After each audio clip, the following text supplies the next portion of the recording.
Shukran, Imam C. Bishop, you have the floor, please. Thank you, Chairman.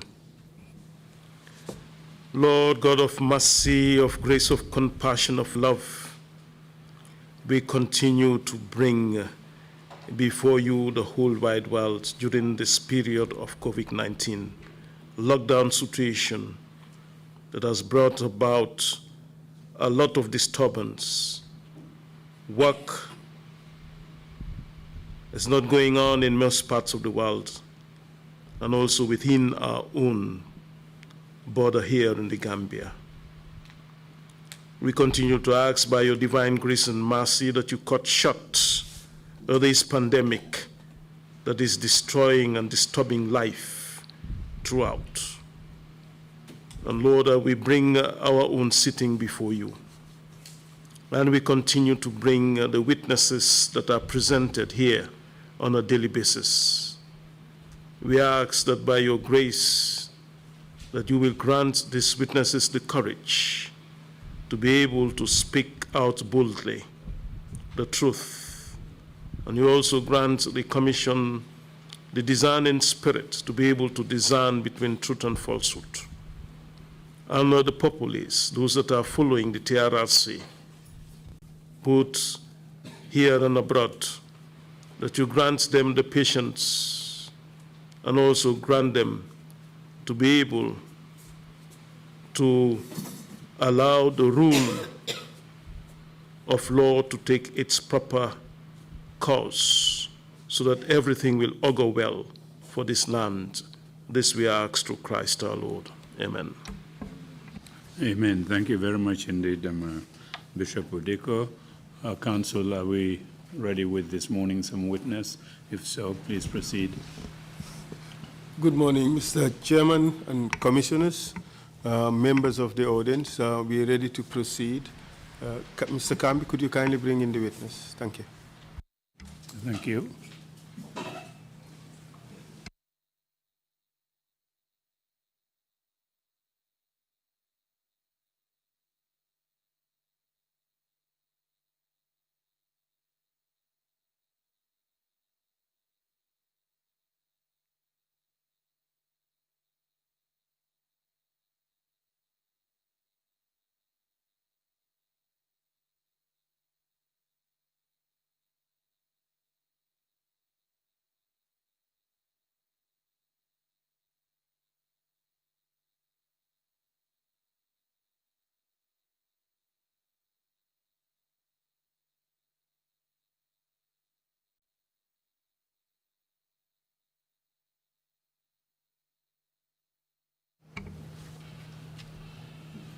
I Soriba Conte. Man Soriba Conte. Man mooy Soriba Conte. I Soriba Conte. Man mooy Soriba Conte. I Soriba Conte. Man Soriba Conte. Do swear that. Maa ngi waat ne. Dama waat. I'll speak the truth. Dinaa wax dëgg. Dama waat dëgg. The whole truth. Dëgg bi yépp. Dëgg bi yépp. And nothing but the truth. Duma fi wax leneen lu dul dëgg. Si gannaaw bu dul dëgg daal. So help me God. Kon Yàlla dimbale ma. Ok, Yàlla dimbale ma. Please, you may be seated. Mr. Chair, just a matter of housekeeping. Our witness today is of Guinean nationality. He speaks some Wolof and prefers to speak in that language. Even though he speaks Mandinka Mori, it is somewhat different from the Mandinka that is spoken in the Gambia. To the extent that he thinks that his testimony would be better understood if he spoke in Wolof. Because also we may not have speakers of Mandinka Mori to interpret to regular Mandinka in Gambia. So I hope that the interpreter from Wolof, from English to Wolof, would also appreciate that the witness does not speak deep Wolof. I think he speaks street Wolof, which is a mixture of English words and street lingo. So we just have to understand him that way. But we would give it our best to make sure that the commission and the audience would understand his testimony very well. Thank you, Mr. Chair. Thank you for that information, Council. I think we have had magnificent interpreters. They would help us through the end with the witness as well. But thank you for that information. You may proceed, please. Thank you very much.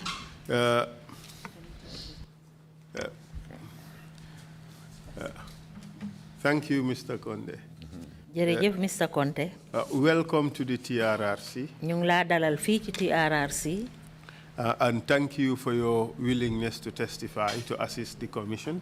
jërëjëf tamit ci li nga nangu pour ñëw joxe fi sa seede pour jàppale commission bi.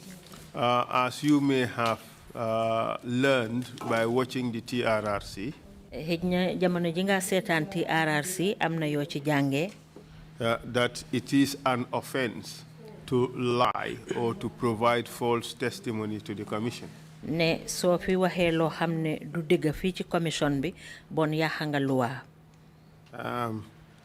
I am convinced that you would speak the whole truth. yaakaar naa ne nag di nga fi wax lépp loo xam ne dëgg la. For the purposes of your testimony today, we would deal with the following topics. tey nag yi nga xam ne moom lañ fee fas yéene waxtaanee ci seede yi nga joxe nii la demee. We would want you to talk about your background very briefly so that we know who you are. dinañ bugga rek nga wax ñu yow yaay kan ci tënk rek ndax ñu mun a xam yow kan la. What you did in Gambia when you came to this country in 1997. 1997 bi nga ñëwee fii ci biir réewi Gambia bugga nañoo xam lan nga fi doon def. And we want to know about your life in the prison. bugga nañoo xamit naka nga nekkee woon ci kaso bi.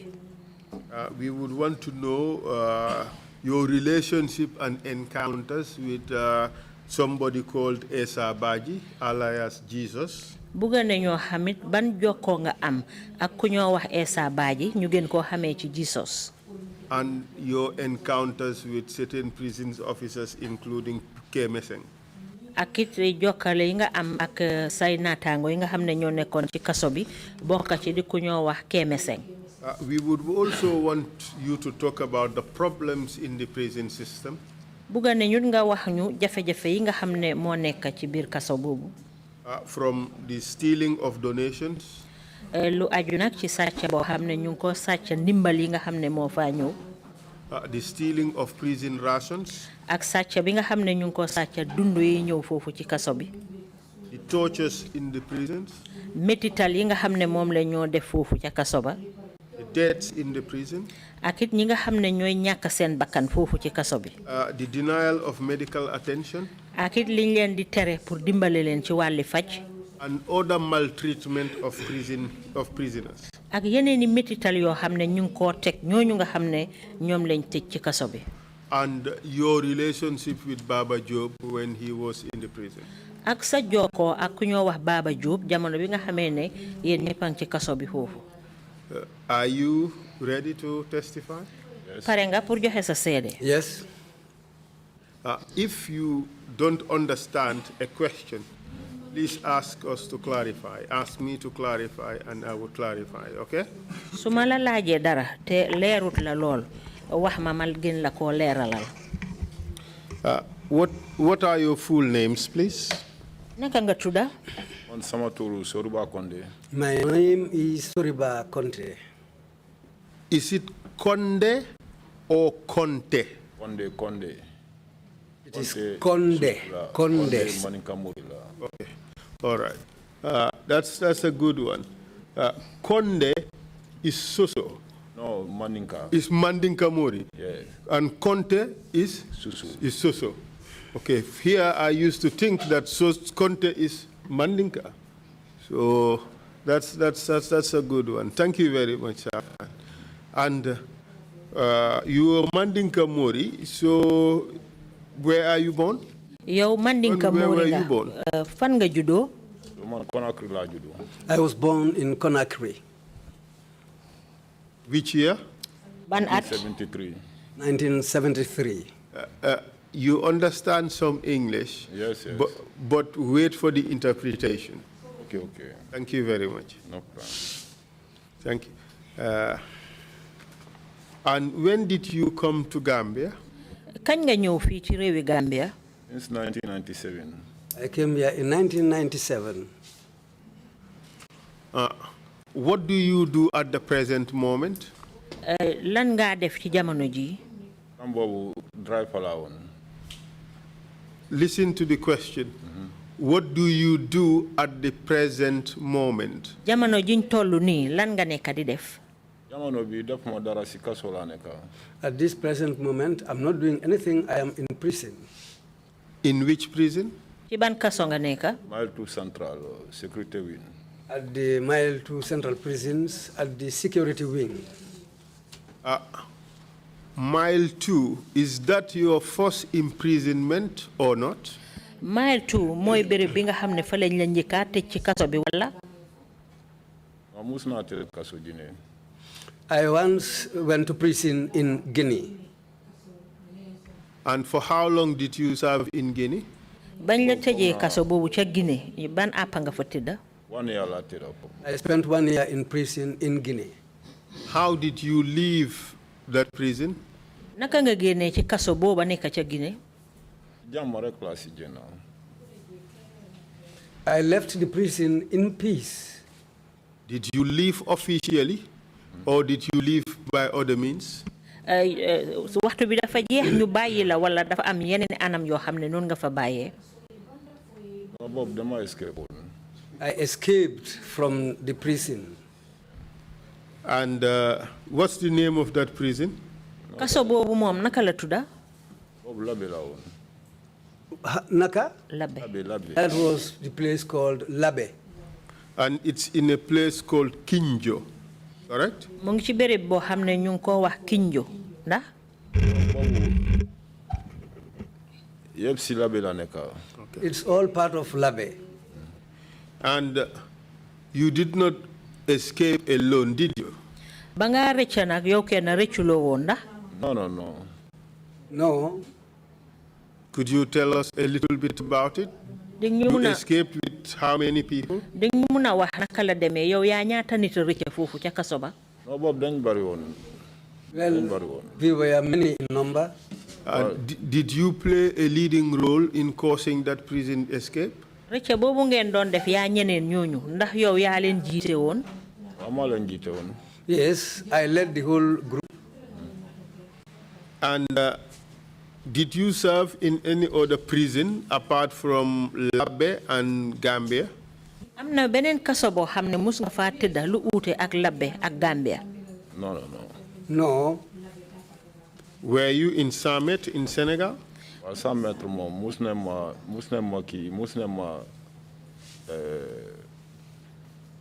buñ ma doon deport Sénégal mus na ma téye. Yes, I was once held in Senegal when they were deporting me from the country. And in Gambia, what were you sent to prison for? Gambia fii lana tax ñu yóbbu la ci kaso bi? Gambia fii sàcca moo tax ñu yóbbu ma kaso. They took me to prison for stealing. Was it one instance of theft or several instances of theft? Benn yooni sàcca la woon wala ay yoon la woon? Nekkul benn yoon la. It was many times, not only once.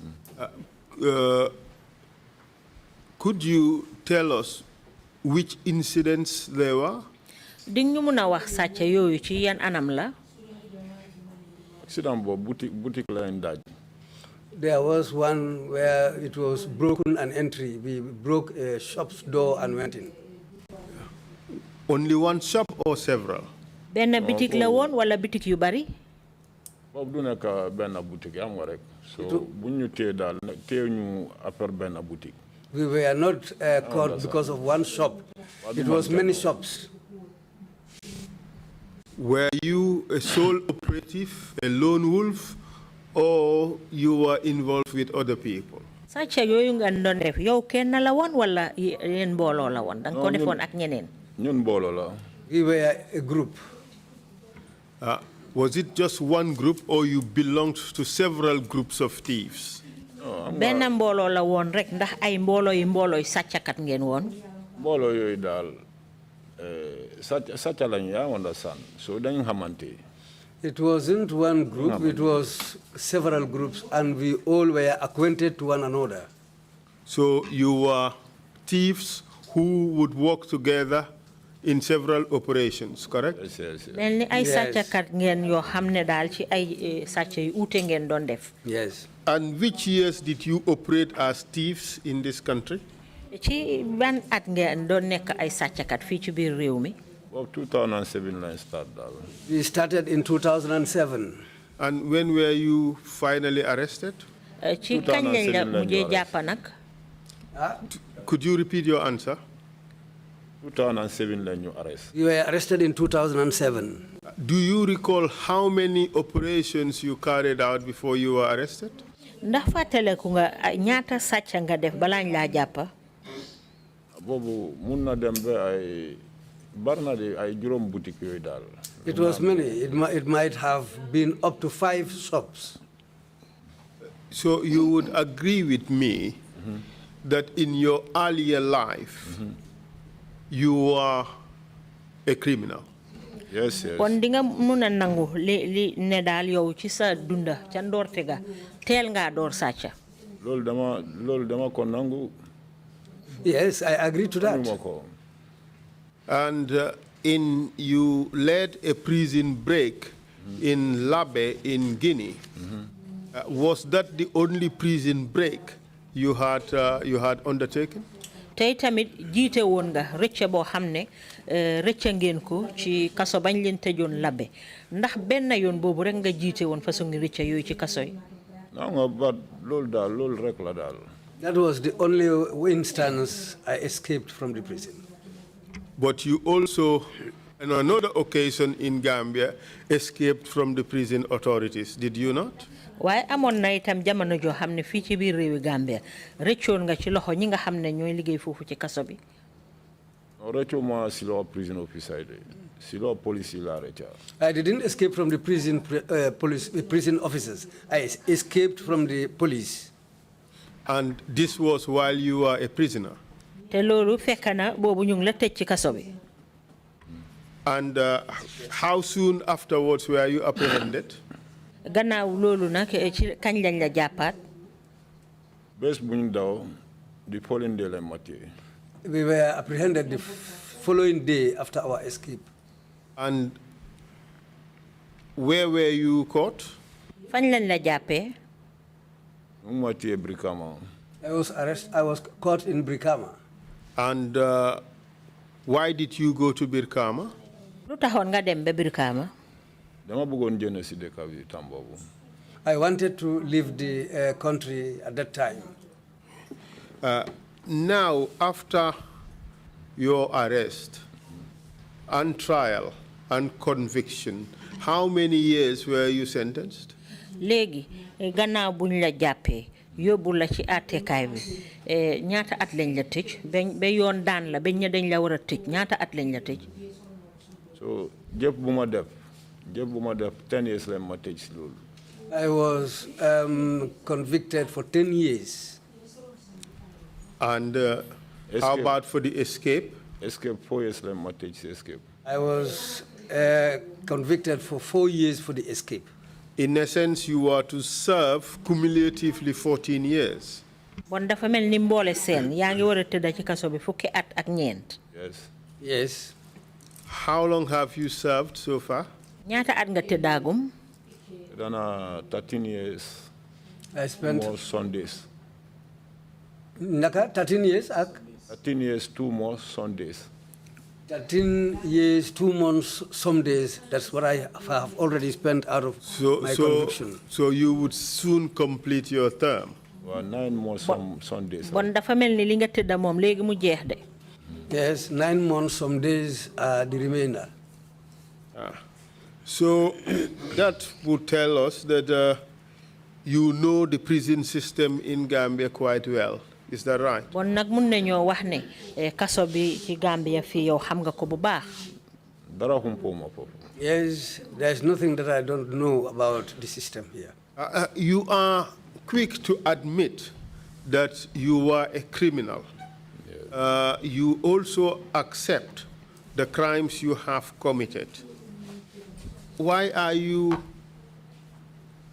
do you so readily accept these things that you have done? Yow teel nga nangu ne yow criminal nga te nangu ngay tamit tafaar yi nga xam ne yépp moom nga def lan moo tax nga teel a nangu yooyu. Dama war a nangu waa doom julit soo def lu nga xam ne du yoon so pour nga wax dëgg nit yi xam moo gën a baax nga denca ko daal. Well, I should accept, as a Muslim, whatever you do in your life, you should always try to be truthful about your deeds. Do I take it that prison has had such a positive effect on you to the extent that you are easily amenable to accept what you have done in the past? Ndax mun naa wax nag ne bon kaso bi nga xam ne moom nga tëdda am na ay soppeeku yu bari yoo xam ne def na ko ci yow ba tax nga mun a teel a nangu jëf yi nga xam ne yaa ngi koo def. Yes, loolu la. Yes, that's it. And with regards to things that are happening in the prisons, would you be available to talk about them openly and truthfully? Yi nga xam ne nag yooyu yëpp nga xam te mu ngee dox ci kaso bi ndax pare nga nag pour wax ko ñëpp yi dégg ko te nga wax ko jaarale ko ci dëgga. Loolu pare naa si. Yes, I'm ready for that. Tell us about the donations of the gifts of materials that would come to the prison, like blankets and things like that. What would normally happen to them? Wax ñu nag léegi ndimbal yi nga xam ne moo dee ñëw ci kaso bi yu demee ni ay mbàjja ak ay yeneeni jumtuwaay yoo xam ne dañ koo dimbalee kaso bi foofu ndax di ñu mun a wax loolu naka la demee. soo dimbalee kaso bi lu ñuy dimbalee kaso bi yëpp daal président mun ta business ne mu ne jox nañ ko waaw mun neen donné mbàjja matériel yaa understand ba loolu saa ñoom ñooy jël luñ bugga. The donations that come to the prison, most of the prisoners don't see it. Well, it was whatever they hand over to the officials there, they take whatever they want to take out of it, but mostly the prisoners don't get it. Do I understand you to mean that the prison's officials would help themselves first before they give the leftover to the prisoners? Bon suma la déggee daal dafa mel ni ñi nga xam ne ñooy liggéeykat yi liggéey foofu ci kaso bi ñoom ñoo cee njëkk a jëriñoo seen boppa ba pare bu desee ñu soog koo jox ñi ñu fa tëddal ci kaso bi. Man lu ma xam daal ñun dañuy gis ci TV bi ñu ne li jox nañ ko prison du ko gis prisoner duñ ko gis. What I know is that we see these donations being given to the prison officers over the television, but the prisoners don't see anything about anything in those things. Can you give us an example? Dégg ñu mën a jox misaal. Loolu barna de. That happened. Yu bari ñu ngi ñëw kaso dañuy wax si TV ñu gis ko news ñu ne bi prisoner ñoo ko moom même prisoner duñ ko gis. That happened for several occasions because we usually see these things on TV, donations being given to the prison, but the prisoners don't see anything. In your mind, where do these materials go to? Yow ci sa xalaat nag bagage yooyu fan la dee dem. Bagage yi kay ñoom ñoo xam seen mbir daal fal naka lañ koy defee daal. Those things, it is the prison officers. They know what happens to those things. Do they steal them? Dañ ko dee sàcca. Loolu moom luñ la jokkee moom pour ku nga denca pour nga joko joxuloo ko ah loolu moom mu ngi noonu rek. Well, if you are given something to pass it on to somebody who is under your custody, well, if you don't give it to that person, well, that's it. It's not a very clear answer, but I'll take it to mean that you believe they steal these materials. tontu bi leeraluloo ko torop waaye ba tey mun naa jàpp ne yow li nga gëm daal mooy ne bagage yooyu dañ ko dee sàcca. waaw loolu moo fa nekk. Yes, that's what it is. waa bagage bi ñun ñoo ko war a njëriñ. Because we ñun suñ ko njëriñul loolu dafa mel ne dañ ko sàcca. If these things are given for the benefit of the prisoners, but if it doesn't reach the prisoners, then that means the guys who were giving these things have stolen it. How about the ration, the food that comes to the prison, especially the meat? Tell us about it. Naka dundu yi nga xam ne mooy ñëw foofu ci kaso bi surtout yàpp bi wax ñu ci dara. Ansul nu wala waa fende am nga kaso bi soo gis ñu lekk yàppa tabaski la wala weeru koor ida Christmas. Well, I will not tell lies here. waa boobu For the prisoners, if any time we see meat and eat meat, that is the Tobaski prayers or the Korita prayers or Christmas. tabaski comme korité prayers bi Just kii fii nu mu tudda sa kaani fi mox ñoom manser ñoom dañuy dem toogal prisoner yi bés boobu dinañ lekk lu baax. Just like these Korite prayers, Kanifim Mosque will cook something very good for the prisoners, and they'll bring it, and we really eat something good that day. tabaski tam su jot. Also, if ñooy dem sponsor dañuy indi mais lu ñuy indi noonu sa bul foog de fu mu jaar gars yi sàcca si dara de. and also for the Tobaski, that's the same thing happens. They will cook something very good and bring it. But even that, don't think everything will reach the prisoners. They will steal part of it. But government ensures that meat is brought to the prison at least once a week. waaye nag nguur gi ñoom dañ dee gis ne dinañ indi yàppa foofu ci kaso bi lum néew néew benn yoon ci bés bu ay bi. bés yàppa la te mais yàppa bi soo ko gis ñeneen yax la ñeneen siliti la doo ko mun a understand ban façon yàppa la. That meat they are talking about, sometimes it is only intestines or veins or bones. It's something that people will not understand what kind of meat it is. So what happens to the meat that the government sends to the prison as part of the prison diet? woon yàppa bi nga xam ne nag moom la nguur gi dee yónnee si foofu ci kaso bi pour ñi nga xam ne ñoo fa nekk ñu di ko lekk lana dee jot yàppa bi nuñ ko dee def. fele prisoner bu la wax ne dafa lekk yàppa ba suur non borom waxul dëgg. If any prisoner tells you that he was able to eat meat to his satisfaction or to her satisfaction, the person is not telling the truth. You see, we're not talking about satisfaction. The issue is whether they are served meat, and you can take a prisoner's plate and see that there is meat on the plate. No. Mane te domoda la ñuy tooga te domoda bi soo demee ñaar dogit yàppa ngay fekk ci kaw. Well, that's only when they say they are cooking domoda, that's groundnut stew. If you check properly, you will only find 2 pieces of meat inside the stew. du ma mun a ñëw fii toog wax lu nga xam ne du dëgg. I will not come here and sit down here and tell lies. si loolu laa dëkka. That's what I live in.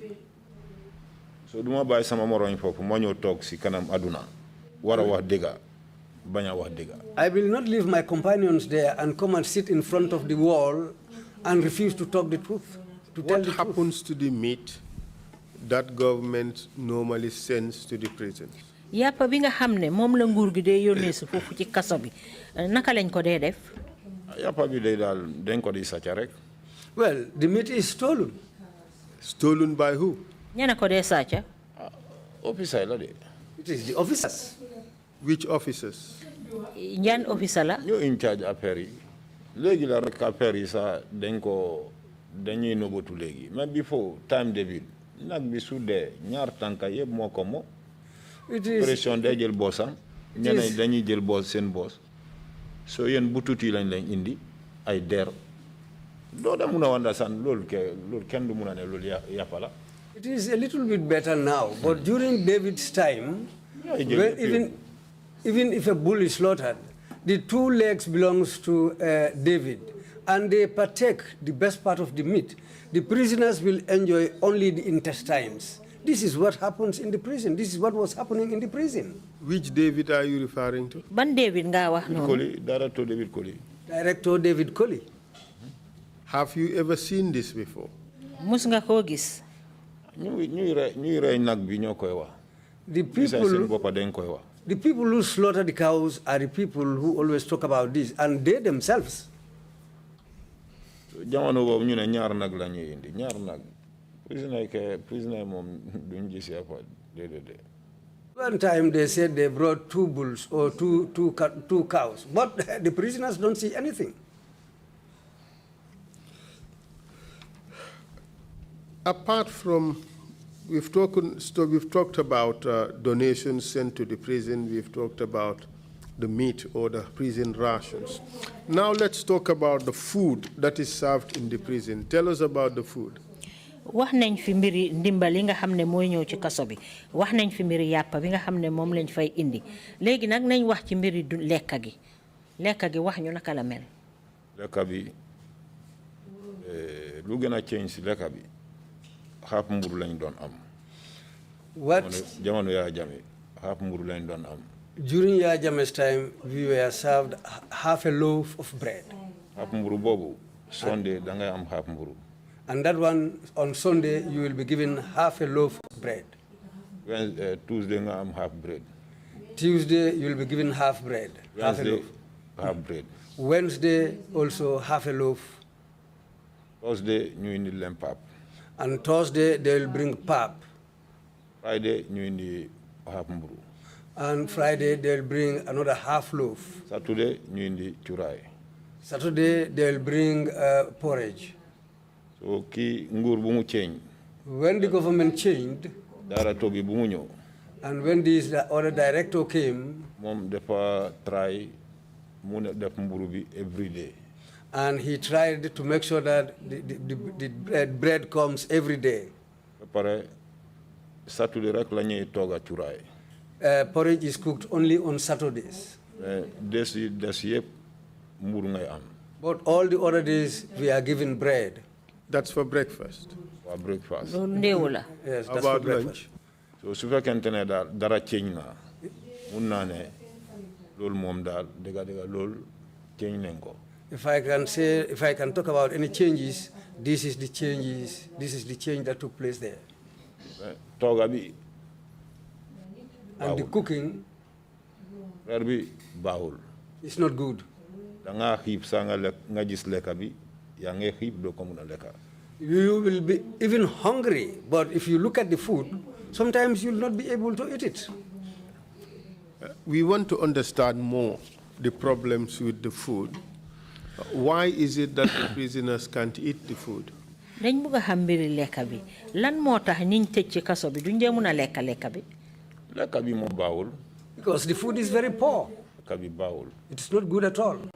Lekka bi dëgga doo mun a ne dooma every day li ngay jox doo am nga rek lu baaxul.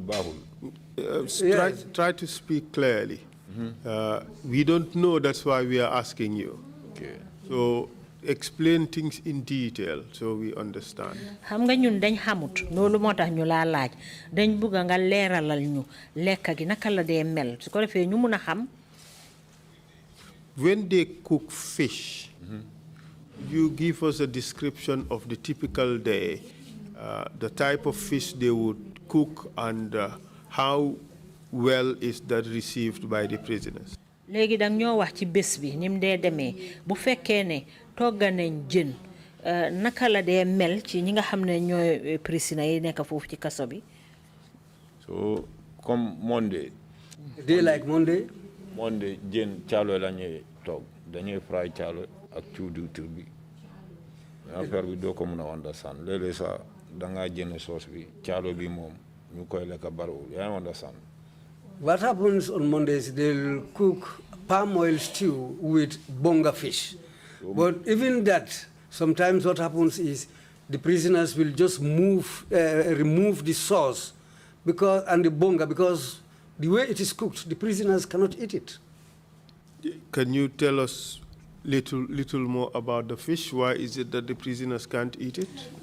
Mun nga ñu gëna leeralal mbiri jën mi lan motax jën bi prisoner yi duñ ko dé mëna lekka? Jën bi luñ koy fry la yaa understand luñ koy fry.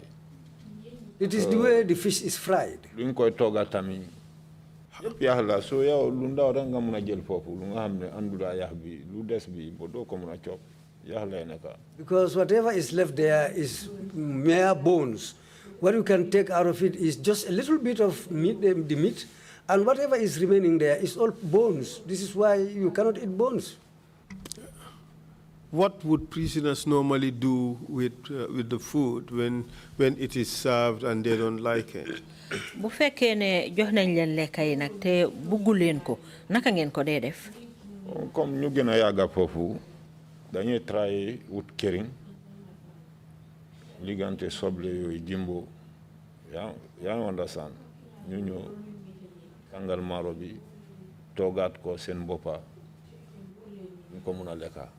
Those who spend long periods in the prison, what they do is they will try to get hold of some onions and jimbo. And what they do with that food is they will recook the food again, they themselves, and add these things like onions and jimbo and recook it until they are able to eat it. Give us like an example, like your typical day in the prisons. Take, for instance, yesterday. Just tell us about your food for yesterday. So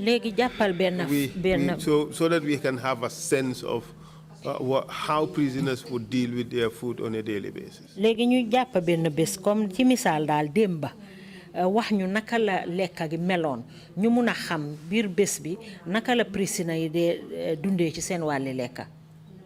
So lekka bi kansul lekka bi baaxul duma mun a fen ba man lekka bi démba sax dama ñëw tuuti la si lekka ma bàyyi ba guddi tibaat tam tuuti si suba si Yusufa Konte mu ne ma mu ne bro naka la mu ne no tuur ko nga raas bool bi. Yes, bool yi suba suñu mbalet bi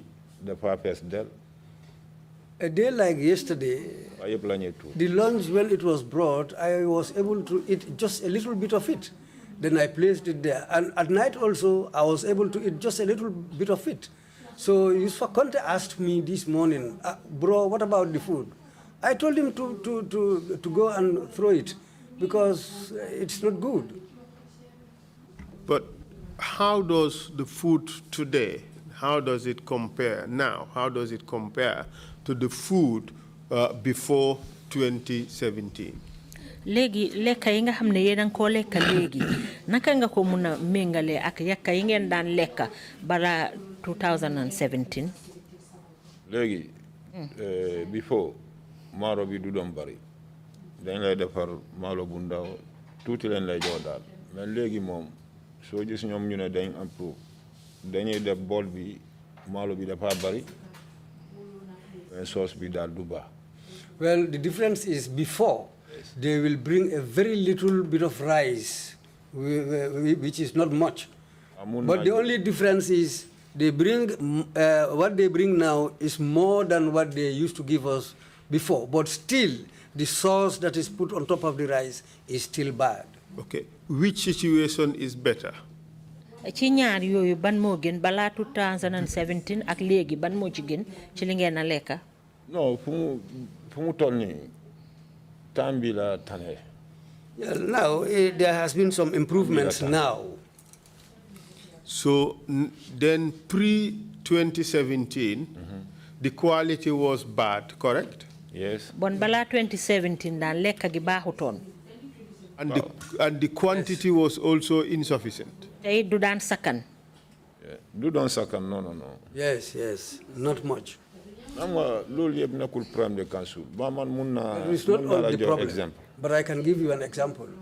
buñ ma yóbbu Janjanbureh. When I was taken to Janjanbureh, mu nekk Janjanbureh foofu. when I was at Janjanbureh, kaso bu ndaw la mais ñoom lu ñuy tooga foofu moo gën mayatu lu ñuy tooga. it's a small prison in Janjanbureh, but the food they cook for prisoners in Janjanbureh is far more better than what they cook for the prisoners at Mile 2. Yeah. Even Janjanbureh prisoner bread bu ñuy am moo ëpp bread bu. And even in Janjanbureh too, the bread that is given to the prisoners is far more better than the bread they give to the prisoners at Mile 2. Would you say that the food in Mile 2 up to 2017, would you say it was fit for human consumption? mun nga wax ne lekk bi nga xam ne ñu ko doon joxe fii ci Mile 2 balaa 2017 ndax baaxoon na pour doom aadama war koo lekka. Council am nga luy problème bi. Council, you know what is the problem? Since 2000, since ñeneen at yi. Years before, ku nekkoon chief cook. who was the chief cook at the time, the same man moo nekk chief cook bente. is the same person who is the chief cook up to date. So toogay daal mun loo ne am na lu tane am nga rek waa prisoner ñu fay liggéey luñ leen jox loolu la ñuy tooga.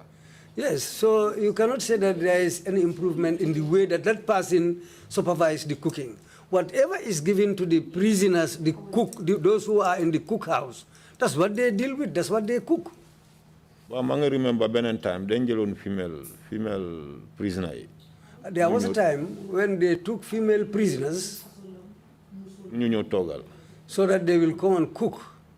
So female prisoner bu ñu ñëw. When the female prisoners came, bu ñu doon tooga temps yooyu. what they were cooking in those days, sauce bi dee baax. the sauce is good, and the rice was also good. And dañ dem ba gis ne ñi duñ mun a liggéey fii. Then there came a time when they realized that these people, they cannot work here.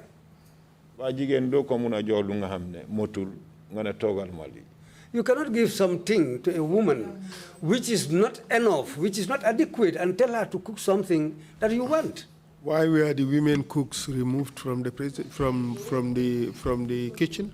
lan moo tax toogakat yu jigéen yooyu ñu génne leen ci waañ bi. After dañ ne waa ñoom loolu seeful prisoner góor yi mun nañ reeb jigéen yi yaa understand am nga ñoom lu ñuy xalaat. No, lu fa nekk du benn. the excuse they gave was that the male prisoners can rape the female prisoners who became cooks at the cookhouse there. So, but what they say and what is happening or what they think are quite different things. Tell us about some of the diets that are served in the prison, like the cere and the pap. léegi wax ñu lekka yu demee ni cere bi ak ruy bi nga xam ne ñu ngi ko doon joxe foofu ci kaso bi naka lañ mel. cere bi baaxul. Couscous is not good. cere bi fu ñu koy tooga suñ pare yëpp suuf la ba pare du ñor. The couscous they prepare for us, the first thing is it will not be properly cooked, not adequately cooked, and what happens is you will find a lot of sand inside the couscous. How do the prisoners deal with it when they are served with that food? léegi prisoner yi nag ñoom naka leen dee def bu ñu leen joxee façon yi lekka boobu. am nga loolu ñun dañ ko yàgg a fight. soo ko fight next minute fu ngay gis sa boppa du nekk jàmm si yow. Well, it has been quite a long time we have been protesting against that. But if you become somebody vocal in the protest against that kind of food, what happens to you in later is always very unpleasant. We would come to all those things. But tell us how the prisoners would deal with the cere once they are served with it. What do they do to make the cere edible for them? waa dinañ ñëw ci loolu ci kanam waaye dañ bëgg a xam rek prisoner yi bu fekkee ne jox nañ leen cere bi nga wax nii naka lañ dee def cere bi naka lañ ko dee toppatoo yi xëj na ba ñoom ñu mun koo lekka. soo gis munuñ ko lekka daal dafa baaxul rek waa cere bi daal baaxul kansul cere bi nu muy ñëw ñun fele noonu lañ koy tuuree Well, most of the time, the way they brought it, that's how we will throw it away, because it's not good at all. We have had evidence from witnesses who say that when the Trrc is served, they would ask you whether you take it wet or dry. Yes. No, loolu am na wet wala either dry. So ñeneen soo xam ne am nga meew. Mun nga request ñu indi la dry. Suñ ko indi da ngay raas. Da ngay jël ndox nga raas ko ba mu set. Soo amee ndox bu tàng nga def foofu nga def meew nga lekk ko.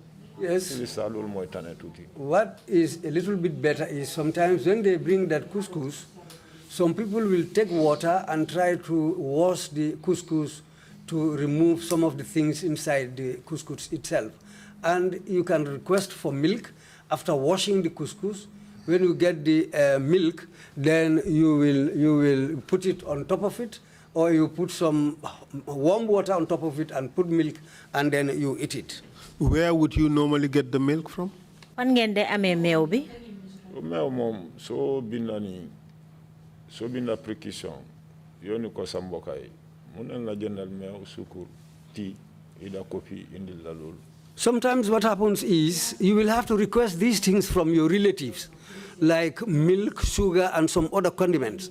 When you request these things from your relatives, then they will bring it to you inside the prisons. This is how you will be able to get these things and use them in the prisons. Is it a matter of course that when you request for these things and your family is able to provide them, you will get them? Ndax loolu boo leen ko laajtee ci seen mbokk yi pour ñu indi leen ko da ngeen ko day jot. Waaw boobu dañ ko di jot ba boobu ki commissioner Buba moo dugaloon loolu ba dafa gis ne prisoner yi duñ di am ndox bu tànga affaire yooyu daal dafa gën a indi biri ak feebar yi sew yi. Yes, it was Commissioner Buba who introduced that into the prisons. But later on, they saw that it's not properly done, and the way they prepare this food, that's what causes the main sickness in the hospital, which is beriberi. I think we have lost something in translation. You said this was introduced by Commissioner Buba, correct? Nga ne Commissioner Buba moo fa indi loolu. Yeah. And why did he do that? Lana tax mu def ko? Am nga tam boobu feebar moo bari woon ba pare dafa defoon mais nekkul ne yëpp a ko doon am. At that time, there was a lot of disease or sickness inside the prison, and it is not everybody who will be able to get these things. Am boobu comme light prisoner ñuy tëdd dead ak ñu nga xam ne dañ feebar dafa mun a dimbali gars yi mu duga ba pour mu duga loolu problème la yaa understand mais moom moo fayit loolu ba gars yi daal après dañ bàyyi affaire yi. Well, he did it to help the prisoners who feel sick or seriously sick inside the prison, just to be able to help them. In fact, it took some time before they were able to introduce that system inside the prison, but later on they agreed to allow these things to come into the prison. In a sense, you're telling us that this was a privilege that was not extended to all the prisoners. No. Bon dang ñu bëgg a wax ne lii daal ndimbal la woon boo xam ne nekkutoon prisoner yi yëpp a ko doon mun a am. Loolu privilège la ba Serfla député directeur dafa taw mu ne prisoner warta lekk sukar. Yes, it is a privilege. And in fact, there was a time when the Deputy Director General stood and said the prisoners shouldn't eat sugar. What was his basis for saying that? Do you know? Loolu fu mu ko wéeroon lu tax mu wax loolu xam nga ko. Mu ne prisoner warta enjoy. He said the prisoners should not have anything to enjoy. What is the mindset in Mile 2 prison? Is it that once you are a prisoner, you lose every other privilege in life? Yeah. Is that the understanding? Naka lañ dee gisee prisoner yi nekk foofu ndax ñoom liñ jàpp rek mooy ne comme que daal tëj nañ la foofu ci kaso bi daal waruloo bànneexoo dara. Prisoner daal fonkuñ ko respectuñ ko. Well, the prison. sol jompa rek yow zéro nga léegi. Well, if you wear the prison jumper, they look at you as a zero person. The prisoners are not respected. They are not accorded any respect in the prison. You told us that a lot of the food is thrown away by the prisoners. Is that right? wax nga ñu ne lekk yu ci bari daal prisonniers yi dañ ko dee sànni. wax dëgg yàlla council. That's true, Council. te ñu toog gars yi ñu ngi toog ñu ngi seetaan. They are sitting there listening and looking at me. te Thursday bi nii sax domoda bi. And this Thursday, the groundnut stew. ndangaan dañ am borom baam yi. Well, there are people. seen lekka foofu lañ koy jëlee. What? Well, there are people, pig owners, people who are having pigs with them there, and sometimes that's where they bring these things from. No, he said Mbam. in Ndangan. Ndangan. They keep pigs, all right, and they get their food from the prison. Yes. Oh, wow. How do they access it? How did they get it? Naka lañ ko dee jotee waa Ndangaan yooyu naka la ñoo jotee ci lekk yooyu. loolu prisoner officer ñoo koy jënd yaa understand. Well, it is the lekka bi officers. dañ koy tuur ba soo demee si mbalet bi yëpp lekka la yaa understand dañuy tuur lekka bi. Well, the prisoners go and throw away their food, and that's where these people collect these things. soo demee confirmé dañ am foofu bargo yu nga xam ne foofu la ñuy tuur. When you go to the confinement place, there are barrels where they throw this food. suba dafa am benn boy foofu ñoom Bakar Kañ ñoom Scorpion ñoom ñooy jël affaire yi di ko defar jox ko officer ñu yóbbu ko ñeneen dañ koy dem tuur si mbalet bi. People like Bakari Kanye and Scorpions are the boys who will come and collect these things and prepare it and give it to the officers. We have heard a lot about this term, berry. Could you tell us about it? dégg nañ nag lu bari ci mbiri li ñoo wax beri ndax di ñu ci mën a wax dara. beri kay moom lekka bi la ak ñu tëj la benn place dem loo fen. Berry is caused by the food and putting somebody at one place, not going anywhere. waaw jamono bu ma lay wax nii jamono boobu. The times I'm talking about. pap The pap. koy tooga. How they cook it before lunch. pap bi pare nañ tooga pap bi. They will cook the pap before. so suñ pare ñu tooga añ bi. When they are ready, they will then cook the lunch. suba suñu yeew. In the morning when we wake up, su jër yooyu la ñuy jël.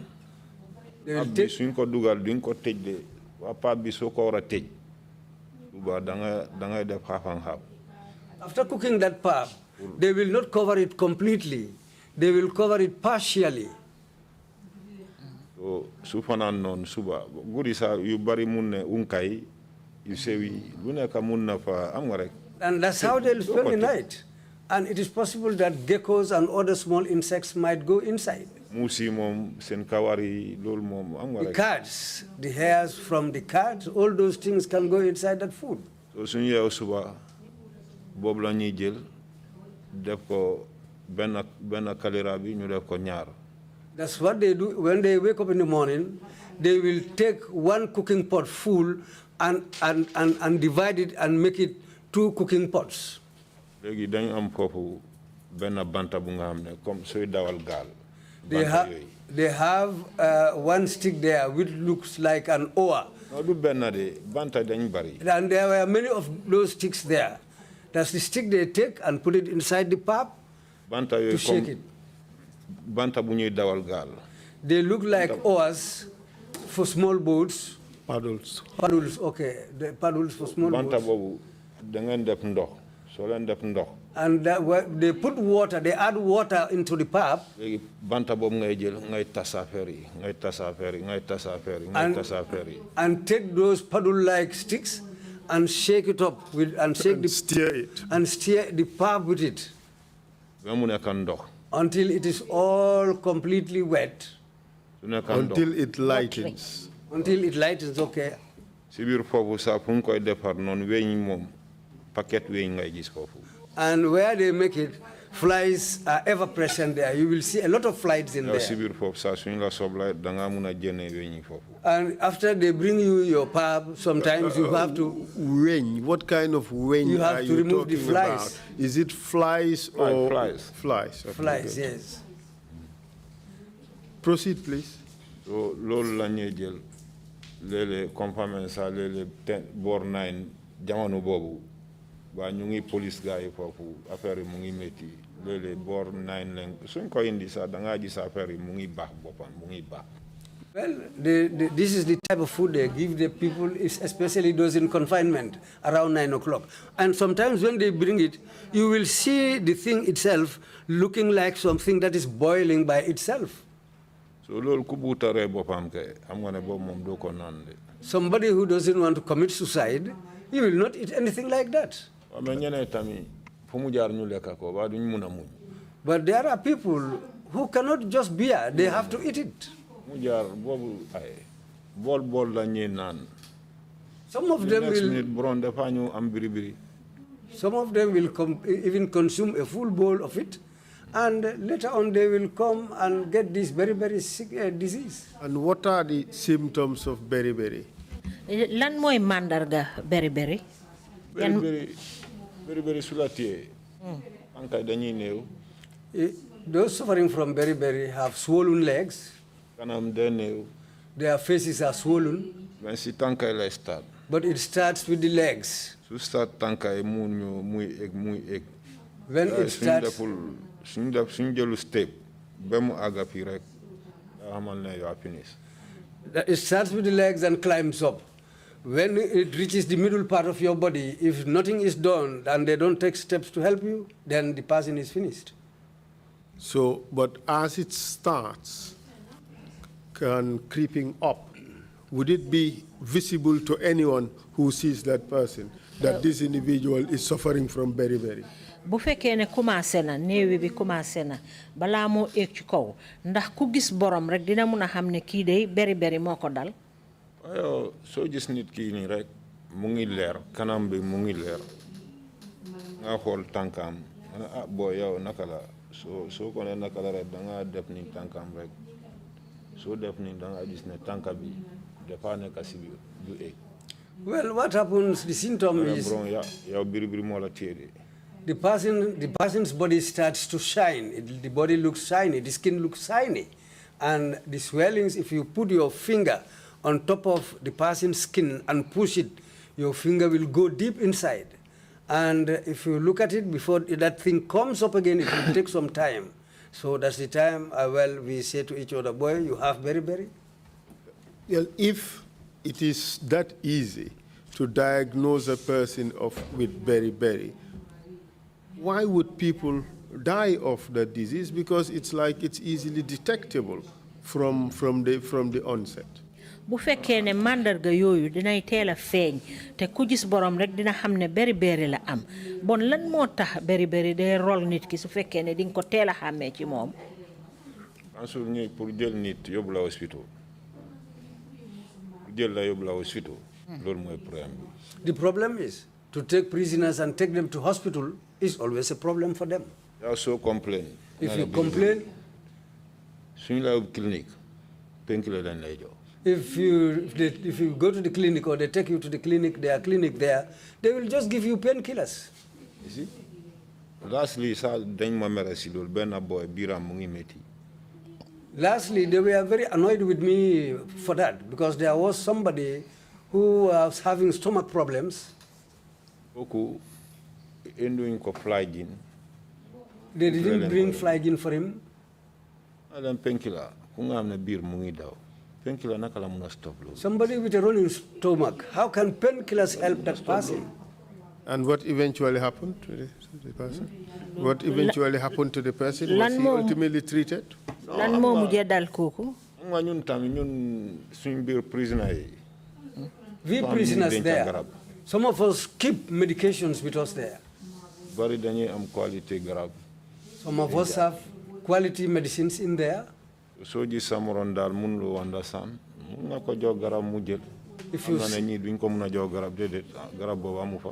If you see another inmate who is suffering and you want to help him, you can give that person that quality medicine to help him. So from what you've just said, it looks like you're saying that most of those who died from beriberi, it's because of the refusal of the authorities to allow them to go to hospital at the right moment. yow ni ma gisee sa wax daal mooy soo gisee ñu ci bari dee ngir feebari beri boobu noonu dafa fekk ne kilifa ya nga xam ne ñoo fa nekk di fa liggéey duñ leen de nangoo yóbbu pour ñu faju ji ci waxtu. duñ leen a teel a yóbbu. Yes, that's what's existing there. That's what exists there, council. Mike. Let's talk about those who have died in the prisons. Léegi nañ wax ñi nga xam ne ñoo ñàkk seen bakkan fekk ñu ngi foofu ci kaso bi. In circumstances which suggest that this death could have been avoided. Anam yoo xam ne daal mun nañoo wax ne am na nuñ doon defee duñ doon mun a dee suñ leen teeloon a jàppale duñ dee ndax mun nga ñoo wax loolu. dee yu bari si kaso bi suñ teel a jàppale borom wax dëgg yàlla waxuma de du dee yàlla moo yor bakken doomu aadama mais soo ko yóbbu fu mu war a dem ñu ceeg ko ñu dimbale ko suy dee na dee si loxo ñoom foofu. Many deaths occur in the prison, but according to how I see it, really it is Allah who is responsible for people's lives. But if action is taken earlier on to help these people, some situations would have been saved. But well, this is what happens in the prison. Da nga gis prisoner mu ngi feebar nga waa officer mu ne no dafa sampa. Dafa sampa. Sampa what? Okay, you will see an inmate who is sick in the prison. You tell an officer that this person is sick. What he will reply you is that the inmate is telling lies or is pretending. So you know, bron the sampa. I remember Ben boy sa Mbemba Gasama. Babu in family like officer in charge bi Buba Padera si bopam sa muna he ki da sampa. Well, I can remember Mbemba Kasama's case. What will 1 hour new boy be there? We after this was reported to people like Mudjai and others, they all died like that. And when the case was reported to Fadera, he said the inmate was telling lies. So this is how they died. So Mbemba Gasama, what happened to him? Let's take them one by one. Mbemba Gasama. Nañ ko jël benn Mbemba Gasama mi nga wax ni la na ko jot. So koko si at bi la nekkoon so mu ngi doon complain aw ma biir. He was in the yard and he was complaining about his stomach. So ñu dem waa officer in charge bi mu ne kii dafa sampa. We went and reported the case to the officer in charge. The officer in charge said the inmate was telling lies. And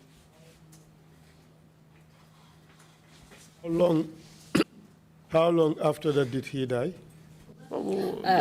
Because lolu dalé ban dir la tok bala mo gañu.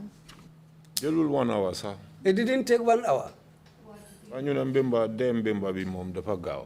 They said Mbemba's death happened quickly. Dafa gaaw trop. Quickly. And time bi la ni. And it was around a time like this. And tell us about Modou Njie. Tell us about wax ñu mbiri Modou Njie. So Modou Njie tamit am nga kooku tamit dafa doon fatal. Modou Njie, what happened to him was breathing problems. Am nga moma gaay dañ yaga mom day dem di ñëw. Modou Njie has been there for quite a long time. He goes and comes. So asthma patient la. He was an asthma patient. So benn day dafa daanu gaay ñu ne kii bàyyi leen ko kii dafa sampa kii am nga rek. One day he fell down and what the officer said, this part he's telling lies. He's pretending. Moom tamit kooku tam noonu la dee. That's how that man also died. So, in a sense, you're telling us that the authorities are often negligent about complaints made by inmates, especially complaints about medical conditions. Bon dang ñu bëgga wax ne daal kilifa yi nekk foofu ci ñiy liggéey foofu ci kaso bi dañ dee sàggane tawat yi nga xam ne prisonniers yi ñu ngi koo tawat surtout seen wàllu wérgu yaram. Kansul ñi wér bu yaram bi daal nga dee daal -1 moo gën. Council, what is there is to die there is better for them, -1. What do you mean by that, -1? Explain that concept. Lum tekki. -1 so amee 500 -1 nga jënd fa benn jënd na. It simply means the numbers decreasing. If you have 500 inmates and one dies, it is -1. Tell us, make us understand the philosophy, the mentality, the mindset of the prison officers with regards to deaths in the prisons, deaths and escape. Tell us about their mindset. Léegi wax ñu ñi nga xam ne ñooy liggéey foofu ci kaso bi seen gis-gis seen xalaat ci yi nga xam ne mooy ñi fay dee ak ñi nga xam ne ñoo fa rëcca. ñoom nga dee si kaso bi moo gën nga escape ku si kaso bi waaye ñoom ñu ne. As for them, you die in this prison is better for them to escape. Seen doom dee si kër gi moo leen gënal prisoner daw si jël bi. Even to have their kids die in their compounds is better for them than a prisoner to escape from the prison. And escapes means that much to them? Bon rëcca bi noonu la leen tollu. So dee moom loolu ke moom ñu ngi kontaan yaa understand. When an inmate dies, they are happy about that. Yes. Nit dafa dee fii kenn du looy xalaat. Somebody dies and nothing is done about it. What do they think? Nii sax comme ñun yàgg nañu comme moom ñu fil ko mais fil boobu tamit sax benn début la. Just like leen toog ngeen xalaat xam nga rek kenn mënu si dara. Like somebody who has been there for a long time and they are acquainted. Maybe for people like that, they will think about them, but just it's a little bit. But as for them, they don't take it as anything. Death is just death to them. How did you arrive at this conclusion, that for them it is better that their children or a child of theirs would die at home than for a prisoner to escape? How did you arrive at this conclusion that this is the way this is their position, this is their mantra, that a death in the prison is better than an escape? How did you arrive at this conclusion that this is the mindset of the prison authorities? Yow lu tax nga jël xalaat boobu ne ñi nga xam ne ñooy kilifa yi liggéey foofu ci kaso bi ñoom daal seen doomi boppa dee sax moo leen gënal ñiñ tëj ci kaso bi rëcca lu tax nga ñëw ci xalaat boobu naka nga ko xalaatee. ñoom ñoo koy wax. This is something they themselves used to say. You mean you're telling us that the prison officers themselves would tell you that I would rather my child die at home than a prisoner to escape? Yes. Da nga bëgg wax ne ñi liggéey fofu ci kasso bi ya dégg ñoom ci seen boppa ñu tok di wax ne ñoom seen doom dee sax moo leen gënal kuñ tëj ci kasso bi rëcca. Da nga ko déggee seen gémmiñ ñoom ñu ko wax di ko puugaroo. Yes, that's it. Interesting. Now let's move on and talk about tortures in the prison. Léegi nag ñu taxu ci beneen fànn mooy ñi nga xam ne dañ leen dee métital foofu ci kaso. Perhaps before then, I just want us to explore some more examples of deaths in the prisons and maltreatment of people in the prisons. Tell us about this teacher, Ibrahim Asanya. Balaa ñoo ñëw foofu sax ñu delluwaat tuuti ñëw eggali ci ñi nga xam ne dañ leen deen métital foofu wax ñu lu aju ci teacher bi ñoo wax Ibrahima Sanyang. So Ibrahima Sanyang teacher dafa amoon problème ñu indi ko foofu mais ñun ñëpp am nañ teacher du nit ku wér ba poste kaso am sax dafa musa rendi benn boy foofu diko boy boobu waa Bisaw la. Well, Ibrahim Sanyang, we all know that he's somebody who is not well. Even his first time to come to the prison, he killed somebody there. He nearly decapitated somebody there. He slaughtered somebody there. He cut somebody's throat. We don't know whether the person died or not. Yes. The person didn't die eventually. You just slit the person's throat. So then ko jene fofu ñu ko confirmer mu discharge bu mu discharge mu dem. They took him to the confinement and later discharged. So dafa dem am benen case murder ñu indi ko. He went and got another murder case and they brought him back. Mais mom nit la nek officer soko def dara sula munta def dara sa even prison nekul officer rek de even prisoner sa soko def dara sula munta def dara fofu xamal ne jeexul si xolam de am naa ne bés boobu moom ak officer boobu jaabi de femme lu nekkoon seen diggante. That man is somebody whom you know, whether a prisoner, whether a prison officer or an inmate. If you do anything to him, even if he cannot take his revenge on you there, he will always keep it in mind. So, officer boobu dañ ñëw changes moom moo nekkoon officer in charge. And there was one time somebody, an officer who was in charge, and they came for changes. So officer in charge boobu moo nekk si gannaaw. And the officer in charge was the man behind. Teacher si la jëne si gannaawam. And that's, mu ngi am risa mu gaañ ko si baat bi. and this Sanyang was having a razor blade. And as far as the man was behind, he just came from behind and took the razor blade and slashed this man's throat. So bu mu def loolu. When he did that, ñun prisoner dañ ñu génne moom jaabi pousse teacher si la seen SOE si lañ ñu. and we prisoners came, dóor ko tojo ko yóbbu ko sibiti. helped the teacher, helped the officer Jabi, and the others caught the teacher. They beat him, and they took him out. So buñ ko dóor. When they beat him, after si lañ ko handcuff. that was afterwards they handcuffed him, tànk ak loxo. both legs and hands, ñu indi ko si cell bi.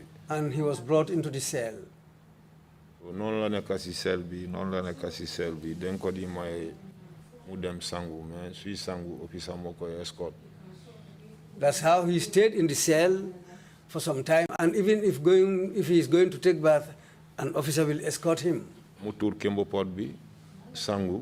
And mu ñëw officer bi dugal ko tëj ko. he will go and empty the camber pot, take bath, and he will come back again and will be incarcerated. You would agree that Ibrahim was a violent prisoner? Yeah. Yes. So buñ ko def loolu noonu la nekk mais always daal dafa am gaay problème. So noonu la nekk ak handcuff bi. bu ñu mujjee jënd handcuff bi titi si leen ko yóbbu ñu dem dog handcuff bi ba caabi bi mënu ko ubbi. Well, the handcuffs stayed on his hands for some time until the day when they were about to remove the handcuff. They took him to TTC for them to remove the handcuff because the keys were unable to open the handcuffs. Why were the keys unable to open the handcuff? Lana taxoon ba caabi mënutoon na ubbi ceene boobu ñu def ci loxo mi. handcuff bi dafa màgget ndox bu koy laal always dafa dem ba yaaxu. The cuffs were so old, and whenever he touches water, the water will spill on these handcuffs, and up to a time that the handcuffs were old and they were unable to open it. For how long were the cuffs in his hands? ceene boobu ñu def ci loxoom bi ñaata àpp la fa defoon yàgg na fa. tànk ak loxo boobu moom war na dem ba su agul 2 years de daal. It might have been up to 2 years. Both legs and hands were cuffed. For 2 years they were there? Ba moom time bu mu nekk foofu. Listen to the question. You mean that this person's been in handcuffs, in chains, restrained for 2 complete years? Danga bëgg a wax ne dañ ko ceene diiri ñaari at ceene boobu mu ngi ci loxoom ya tànkaam yi. boobu du moom kenn sax am na ñu nga xam ne foofu ñoom soldat lañ ñoom dañ leen ceen 2 years. It is not only for that Ibrahim Sanyang.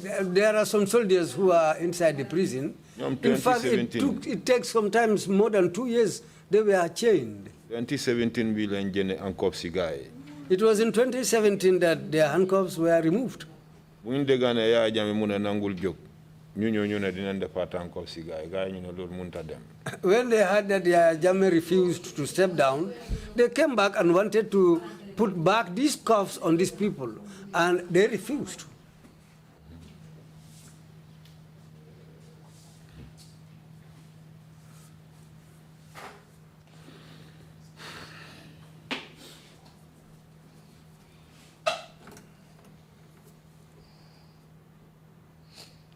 This is what the law says about restraints.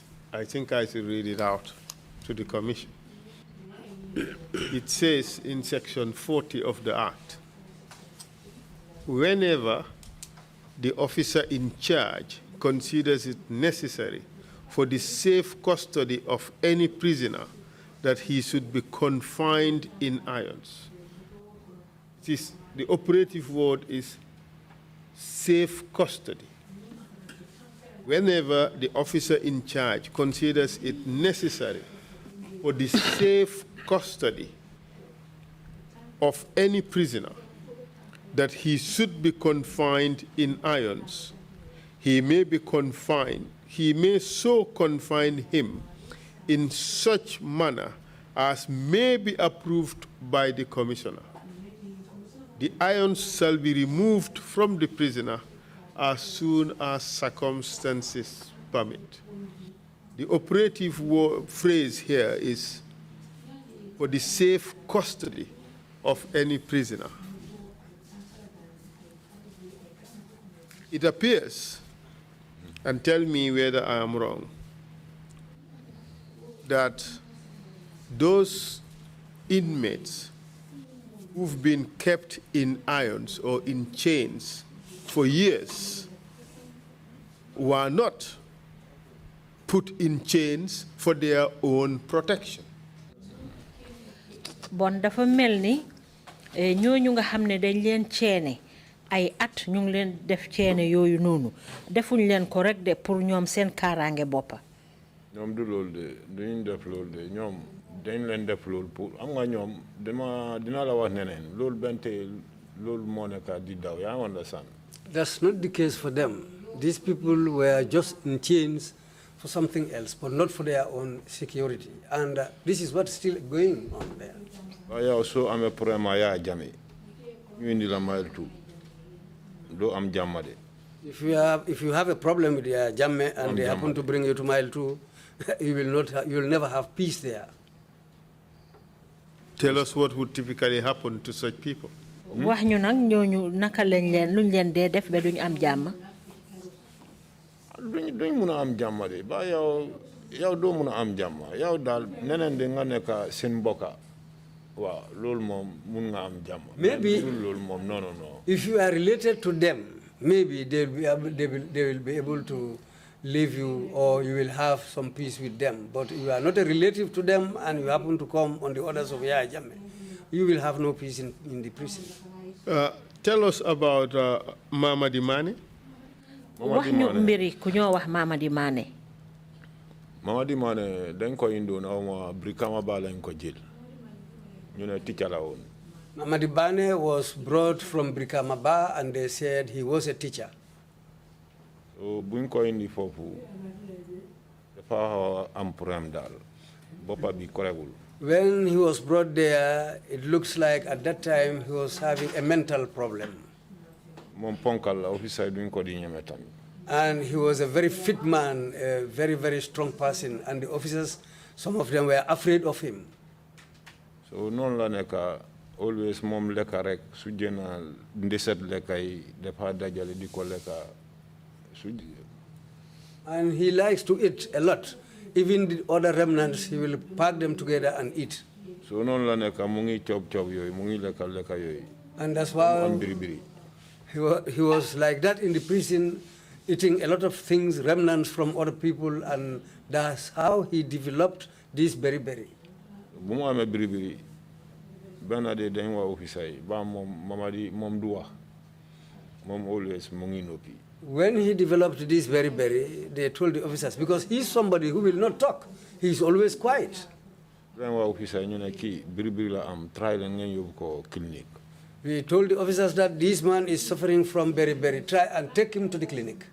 Was it obvious to anyone who looked at him that he was suffering from beriberi? Ndax feeñoon na nga xam ne ku ko xool rek dina xam ne beriberi la am. soo gisee soo ko gis rek tànk bi néew na kanam bi néew na. If you look at him at that stage, the legs and the face were all swollen. Did they take him to hospital? Yóbbu nañ ko lopitaan. non bu ñu waa officer yi pour ñu yóbbu ko. No. officer yi dañ ko Jallow benn boy mu ngi woon foofu Jallow moo ko escort. When we told the officers, initially they refused, but there was one officer called Jallow. Jallow escorted him. Jallow bu mu ko escort ba si yoon bi. When Jallow escorted him until on the road, xam nga ku am biribiri du mun a dox long distance. people suffering from beriberi cannot walk long distances. Is that also known to the officers? Ndax loolu tam officer yi xamoon nañ ko. war nañ ko xam de. They should know. So Mamadi dañ dem ba si yoon bi Mamadi mu bugg a toog. Jallow went with Mamadi up to the road and Mamadi wanted to sit down. So Mamadi bu mu bugg a toog. When he wanted to sit down, gars yi dañ foog ne dara la bugg a force suuf pour mu jam leen. they thought that he wanted to pick something from the ground and throw it at them. noonu leen ko profito dóor ko. And that- mujjewuñ ko yóbbu clinique sax noonu leen ko delloo. And that's the time they fell on him and beat him mercilessly and brought him back into the prison. They didn't even continue with him to the clinic, to the hospital. And what happened to him? so dafa ñëw si bés boobu bu mu ñëw bés boobu ñu dugal ko si cell bi tëj ko foofu. When he came back on that day, they put him inside the cell and locked him up there. so si biir bu mu ko dugal si ngoon si dafa yu kenn nalawul foofu temps boobu number 5 la nekk second moom mu ngi second room man maa ngi last row. He was in the second room and I was in the last room, but he kept on shouting. That day, nobody slept there. He went on shouting. so dafa yu ba boor set. He kept on shouting till daybreak. amul officer buy ñëw lawyer amul ku déedéet ñun prisoner rek ñooy sonno waaye ñun kenn du mun a nelaw. Not even one single officer came to inquire about his case. It was the inmate who went on suffering inside the cell there. noonu la nekk ba ñu taking over after taking over waa ji si la stop yiw bi. And that's how he came What to is taking over? shouting there until... su ñuy compter daal. Suñu. comme ñu war a wàcc ak ñu war a ñëw. Okay. When they were exchanging duties. so after loolu waa ji dafa noppi. After that- ñu yónnu si biir néeg waa ji ñu xam ne kii moom kii dee na. It was dem waa gars yi officer ñu ne kii bàyyi ngeen ko si sel bi ba dee na de yaa understand. It was after the exchange of duties that the guys who came on duty went to his cell. They looked at him. The way they saw him, that's the time they went back and reported that they thought that the man is already dead inside the cell. In a sense, apart from the beating that he suffered from the prison officers, he also died as a result of their negligence. lu ute sax ak dóor yu métti yi nga xam ne officer yi dóor nañ ko bon dafa mel ni seen càggante moo tax ba mu dee. Yes. loolu moo fa nekk. Yes, that's what it is. We would take our break now, and when we come back, you will tell us about Alfuseni Bah from Sarengai and also Malang Sonko. dañoo demagum break waaye bu ñu ñëwatee di ñu wax mbiri Alfuseni Bah jógee Sarangay ak Malang Sonko. Okay. Okay. Thank you, Council, and thank you, Mr. Conde. We will take a 30-minute break and then come back at 12 noon. Thank you. Please adjourn.